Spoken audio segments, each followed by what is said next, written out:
इस वक्त जो हालात जम्मू कश्मीर में है, क्राइम रेट्स काफ़ी बढ़ रहे हैं यहाँ पर, तो सर किस तरह से देखते हैं जम्मू कश्मीर की डेवलपमेंट को इन फ्यूचर? 370 का हटने से क्राइम रेट का कोई संबंध नहीं है। क्राइम हमारे यहाँ एक अलग चीज़ है और आतंकवाद एक अलग चीज़ है। आतंकवाद अगर बढ़ रहा है या आतंकवाद पे काबू नहीं किया जा रहा है तो ये सारी मशक्क़त जो हुई है पिछले 2 साल में, ये तो इसी के लिए हुई है। तो और एग्रेसिव होना चाहिए सरकार को, और आतंकवादी कहाँ से आ रहे हैं, कैसे आ रहे हैं, किस तरीके से आ रहे हैं, ये मैसेज इसलिए देना ज़रूरी है कि जम्मू के लोगों ने जब इतना बड़ा एक्सोडस हुआ, पलायन हुआ कश्मीर से, तो कश्मीर से जो हिंदू कश्मीरी पंडित भागे उन्होंने जम्मू में शरण ली। तो जम्मू वालों ने तो अपना दिल हमेशा बड़ा किया, और जिस तरीके से वैली के अंदर जिहाद का जो एपरेटस चला, सरकार जिहादियों की थी, चाहे वो महबूबा मुफ्ती हो, चाहे उमर अब्दुल्ला हो, चाहे फ़ारूक अब्दुल्ला हो, ये मैं मानता हूँ ये वाइट कॉलर टेररिस्ट हैं और इस देश के संविधान को, दिल्ली को डराते हैं, धमकाते हैं, ब्लैकमेल करते हैं। भारत पिछले काफ़ी समय से, दिल्ली बहुत कमज़ोर रही, इसलिए सूबों ने, राज्यों ने उस पर हावी हुए और ब्लैकमेल किया, अलग अलग राज्यों ने किया। आज दिल्ली बहुत मजबूत है, एक पार्टी की सरकार है और एक मजबूत प्रधानमंत्री है, एक देश का गृह मंत्री है जिसको यहाँ की कमज़ोरियाँ और यहाँ की ताकत का अंदाज़ा है, और बार बार उनको इस बात का भी अंदाज़ा है कि उनको इस देश के 100 करोड़ हिंदुओं ने वोट देकर भेजा है, ये सब जानते हैं। लिहाजा हिंदुओं के दर्द को, सनातनियों के दर्द को, चाहे वो जम्मू में हो, दिल्ली में हो, कलकत्ता में हो, उस पर ध्यान देना होगा। जो कश्मीरी हिंदू पंडित बिखरे हुए हैं, जो उनको लूटा गया, मारा गया, रेप किया गया, भगा दिया गया,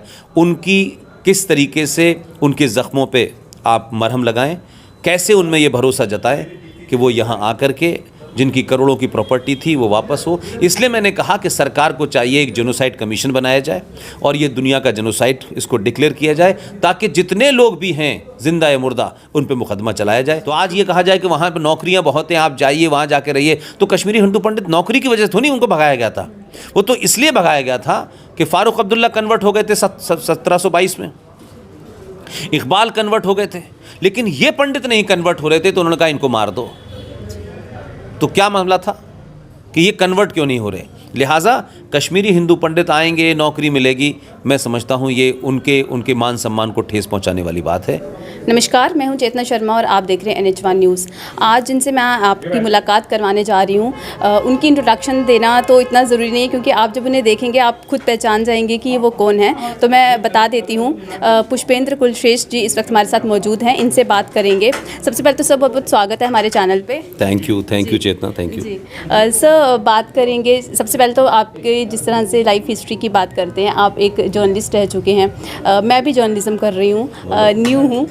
तो सर किस तरह के टिप्स आप देना चाहेंगे जिस वक्त आपने जर्नलिज्म ज्वाइन किया, या जब आप एक जर्नलिस्ट थे, तो किस तरह से काम उस वक्त हुआ करता था, और आज किस तरह से आप मीडिया को या जर्नलिस्ट को देखते हैं? एक देखिए, बेसिक फ़र्क ये है कि उस ज़माने प्रिंट मीडिया बहुत था, तो प्रिंट मीडिया में आपको स्टोरी एक ही बार फाइल करनी होती है, इसलिए आपके पास समय बहुत होता है, और सुबह पेपर छपना होता है, तो आपके पास फैक्ट को रीचेक करने का वक्त होता था, और आप किसी चीज़ को थोड़ा डिटेल में कर पाते थे। तो मैं ये मानता हूँ कि आज जो जर्नलिज्म में ब्रीड आ रही है, उसके साथ में एक थोड़ी सी प्रॉब्लम क्या है, बल्कि वक्ती ज़रूरत भी है, वो ये है कि टेलीविज़न के अंदर आपको चंद सेकंड के अंदर अपनी बात कहनी है, और किसी भी इवेंट को कवर करना या किसी भी ऐसे हादसे को कवर करना, जब आप स्पॉट पे पहुंचते हैं तो आपको सब कुछ वहीं इन्फॉर्मेशन मिलती है। तो आपको उस वक्त ये भी ध्यान रखना होता है कि प्लांटेड इन्फॉर्मेशन ना चली जाए, फैक्ट गड़बड़ ना हो जाए, कोई सेंसेशनल बात ना हो जाए, तो आपके पास समय जो है कम होता है। तो हमारे दौर के अंदर, क्योंकि जिन लोगों ने प्रिंट मीडिया किया और प्रिंट से जब वो टेलीविज़न में आए, तो क्योंकि उनकी ट्रेनिंग प्रिंट वाली थी, इसलिए वो हमेशा एक तो पढ़ते बहुत थे, तो पढ़ने की वजह से टेलीविज़न आसान हो गया उनके लिए। आपने कहा कि आज क्या फ़र्क है? आज फ़र्क यह है कि प्रिंट धीरे धीरे कम हो रहा है, समाप्त हो रहा है, तो टेलीविज़न में लोगों को पढ़ने का टाइम भी नहीं है, और टेलीविज़न में आने से पहले वो लोग किसी भी सब्जेक्ट के बारे में एक्सपर्ट नहीं है। यानी हमारे ज़माने कहा जाता था कि सब सब्जेक्ट थोड़ा थोड़ा पढ़ो, लेकिन एक आध सब्जेक्ट ऐसा होना चाहिए जिस पे आपकी मास्टरी हो। अगर चेतना जम्मू में है तो कोई 2-3 विषय ऐसे होने चाहिए जो चेतना को पता हो, उसकी पूरी हिस्ट्री पता हो। तो उससे होता है कि आपकी उसमें एक एक्सपर्टीज़ होती है, आप अच्छे सवाल पूछते हैं, आप अच्छी डेट्स और रेफरेंसेस पूछते हैं। तो मैं मानता हूँ कि आज की नई जनरेशन में जो इसमें आ रहे हैं उसमें एक ग्लैमर का पुट भी है, लेकिन पत्रकार को ग्लैमर से बहुत दूर रहना चाहिए। मुझे अफसोस है कि आज मैं जब बहुत सारे टेलीविज़न में जर्नलिस्टों को देखता हूँ, वो नेताओं के साथ सेल्फी लेते हैं, वो किसी बड़े सेलिब्रिटी के, ये उससे दूर रहना चाहिए। आप लोगों के नुमाइंदे हैं, आप उन करोड़ों लोग जो आपको देखते हैं, पढ़ते हैं, आप उनके रिप्रेजेंटेटिव हैं। उनको ऐसा नहीं लगे कि हमारा रिप्रेजेंटेटिव इतना इमोशनल हो गया और इतना ज़्यादा भावुक हो गया कि उसने उसके साथ सेल्फी ली है। लेकिन सर, जिस तरह से आपने ग्लैमर की बात की, तो ऐसा होता है ना कि प्रेजेंटेशन जो है एक अच्छी होनी चाहिए, तो शायद उस वजह से भी ग्लैमर जो है मीडिया में आ चुका है। नहीं, ग्लैमर होना चाहिए, अच्छे कपड़े पहनने चाहिए। टेलीविज़न में कलर का बड़ा इस्तेमाल होता है, आप हमेशा टेलीविज़न पे देखें तो प्रॉपर दिखें, वो ठीक है। लेकिन मैंने कहा कि जब आप किसी सेलिब्रिटी का इंटरव्यू लें तो आप कम से कम कैमरे पे तो सेल्फी न लेते हुए दिखाई दें, क्योंकि वो जो आपके करोड़ों लोग हैं वो कहेंगे बताइए। सर, जिस तरह से मैं आपसे पहली बार मिल रही हूँ, इसका मतलब मैं अगर आपसे आपके साथ एक सेल्फी लेने की बात करूँगी तो मतलब उसमें नहीं, लीजिए सेल्फी लीजिए, दैट इज़ योर पर्सनल। लेकिन जब मैं देखता हूँ लोगों को कि लोग अपने इंटरव्यू में उस तरीके की चीज़ें देते हैं तो वो मैसेज गलत जाता है, क्योंकि आपको अपने टेम्पटेशंस के ऊपर कंट्रोल करना होता है ना, बहुत सारी चीज़ों में ट्राइन होना। तो ये मैं एक बेसिक फ़र्क मानता हूँ, लेकिन इस कोई बहुत बड़ी बात नहीं है। लेकिन यंग जनरेशन जर्नलिज्म में आ रही है, और लेकिन मैं फिर एक बार राय दूंगा कि जो भी आपका प्रिय विषय हो, जिसको भी जो भी आपका फैशन हो, इकोनॉमिक्स हो, स्पोर्ट्स हो, प्लीज़ उस एक सब्जेक्ट पे आप इतनी एक्सपर्ट होइए कि पूरे ऑफिस में लोग कहें कि अगर इसके बारे में कुछ पूछना है तो डेट, टाइम, किस किताब में कहाँ क्या लिखा है, वो चेतना के पास जाए, तभी आप सर्वाइव कर पाएंगे। क्योंकि इसमें सर्वाइव करने में, क्योंकि इतना तेज़ी से ये आगे आ रहा है कि धीरे धीरे बहुत सारी चीज़ें आप देखें, पूरे टेलीविज़न का एक टेम्परामेंट ही बदल गया। अब बहुत एग्रेसिव पत्रकारिता हो रही है, उसके लिए आपके पास शब्द ज़्यादा हों। अगर आप 1 से 2 भाषा जानते हैं तो दोनों का मिक्सर अच्छा कर सकते हैं। एक ही शब्द को 3 बार बोलेंगे तो टेलीविज़न पे अच्छा नहीं लगता है। तो दीज आर द पॉइंट्स मैं समझता हूँ, और पढ़ें ज़रूर। जी सर, काफ़ी अच्छी गाइडेंस आपने दी, थैंक यू सो मच। लेकिन सर, अभी मौजूदा हालात की बात करते हैं, ख़ासतौर पे जम्मू कश्मीर की बात करते हैं। जिस तरह से 370 हटा और आप भी इसके फेवर में ही थे, तो इस वक्त जो हालात जम्मू कश्मीर में हैं, क्राइम रेट्स काफ़ी बढ़ रहे हैं यहाँ पर, तो सर किस तरह से देखते हैं जम्मू कश्मीर की डेवलपमेंट को इन फ्यूचर? देखिए, 370 का हटने से क्राइम रेट का कोई संबंध नहीं है। क्राइम हमारे यहाँ एक अलग चीज़ है और आतंकवाद एक अलग चीज़ है। अब ये एक ऐसा मामला है कि मैं तो यहाँ का लोकल हूँ नहीं, और मैं अपनी बातचीत में कोशिश करता हूँ, क्योंकि लोकल चीज़ों के बारे में ज़्यादा जानकारी मुझे होती नहीं है। क्राइम रेट कहीं भी बढ़े, वो जो लोग सत्ता पे हैं, जो सिस्टम को चला रहे हैं, उनकी ज़िम्मेदारी है कि क्राइम चाहे आसाम में हो, चाहे बंगाल में हो या जम्मू में हो, वो नहीं होना चाहिए। हाँ, आतंकवाद अगर बढ़ रहा है या आतंकवाद पे काबू नहीं किया जा रहा है, तो ये सारी मशक्क़त जो हुई है पिछले 2 साल में, ये तो इसी के लिए हुई है। तो और एग्रेसिव होना चाहिए सरकार को, और आतंकवादी कहाँ से आ रहे हैं, कैसे आ रहे हैं, किस तरीके से आ रहे हैं, ये मैसेज इसलिए देना ज़रूरी है कि जम्मू के लोगों ने जब इतना बड़ा एक्सोडस हुआ, पलायन हुआ कश्मीर से, तो कश्मीर से जो हिंदू कश्मीरी पंडित भागे, उन्होंने जम्मू में शरण ली।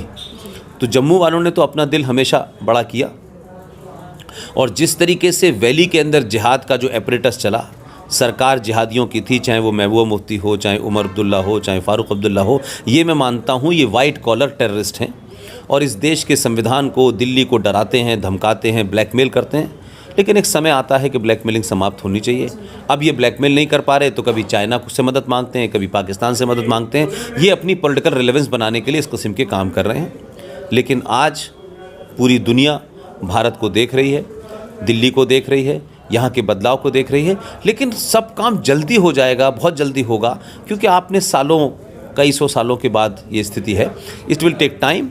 मैं समझता हूँ कि यहाँ का जो निज़ाम है, जिन चीज़ों की तरफ उसको ध्यान देना चाहिए, दे रहा होगा। मैं उनको बहुत पर्सनली इस मामले में नहीं जानता, लेकिन मैं एक बात ज़रूर कहना चाहता हूँ कि 370 हटी तो पूरे देश को लगा कि हम जम्मू कश्मीर जा सकते हैं, बच सकते हैं। तो पूरे देश में डोमिसाइल का 3 साल का मामला है, 4 साल का मामला है, तो फिर जम्मू कश्मीर में जब 370 हटी तो 15 साल का क्यों है? तो क्या जो आज डिस्पेंसेशन है दिल्ली में 15 साल बाद नहीं होगा तो क्या 370 वापस नहीं हो जाएगी?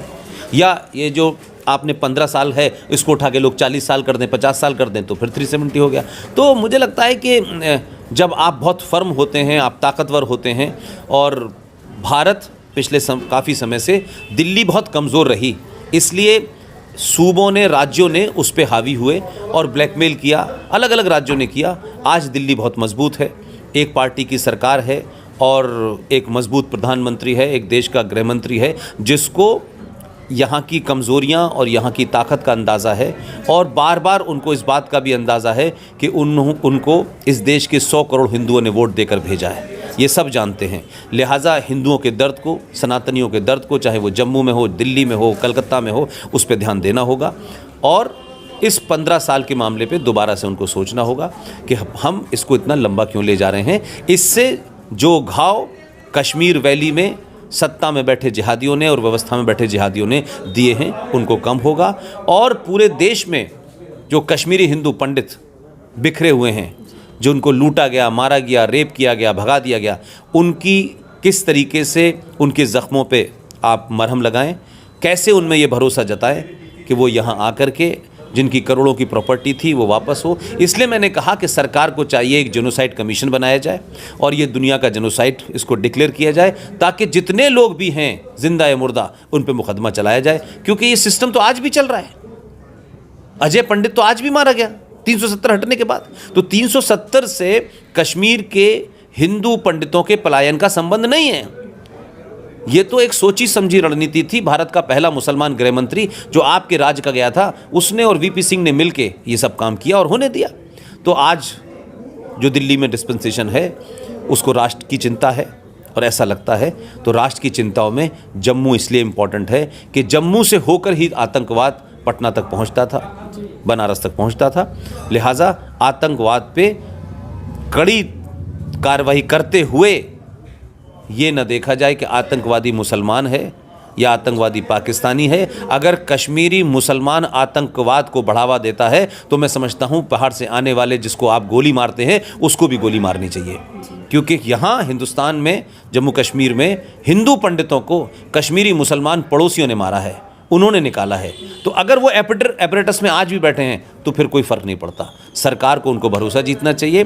देश भर में जो कश्मीरी पंडित हैं उन्हें सम्मान के साथ, उनके ऑनर के साथ, उनकी जो प्रॉपर्टी छीनी गई है, जितनी भी रजिस्ट्रियां हुई हैं, उन सबको निरस्त करना चाहिए और उनको वापस इस देश के इस हिस्से में लाना चाहिए। यानी कि आने वाले सालों में जम्मू कश्मीर के हालात जो हैं वो बदल सकते हैं। क्यों नहीं बदलेंगे भाई? जिस झूठ मक्कारी का मुजाहरा बार बार ये कहते हैं कश्मीरियत कश्मीरियत, तो कश्मीरियत सिर्फ मुसलमानों के लिए है क्या?